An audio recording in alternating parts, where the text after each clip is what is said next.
nə olur olsun təyinatı alan tələbə, həkim getməlidir təyinat yerinə. Əks təqdirdə diplom verilməməlidir.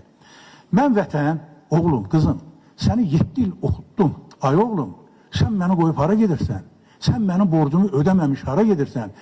Hörmətli deputat müəllim, başqalarının övladları haqqında danışırsınız. İcazə verin, sizin övladınızla bağlı da mən sual verim. Məsələn, sizin övladlarınız hansı ali məktəbi bitiriblər? Ümumiyyətlə, Azərbaycanda mı bitiriblər ali məktəbi? Bitirəndən sonra təyinatını hara veriblər?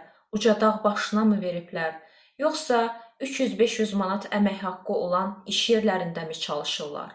Sizin övladlarınız hardadır?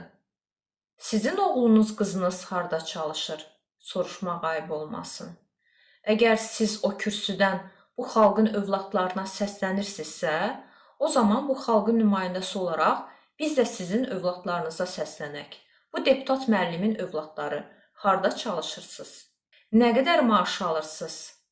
Təyinatınız hara olub? Təyinatı üzrə işləyibsizmi? Bəs bu vətən, bu dövlət sizə bir ətək pul xərcləyib? Qaytarıbsızmı vətənin borcunu?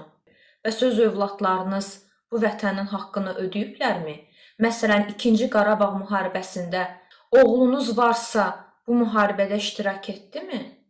Vətən haqqını ödəmək yalnız kasıblara düşür. Məsələn, sizdə düşmür, deputat müəllim.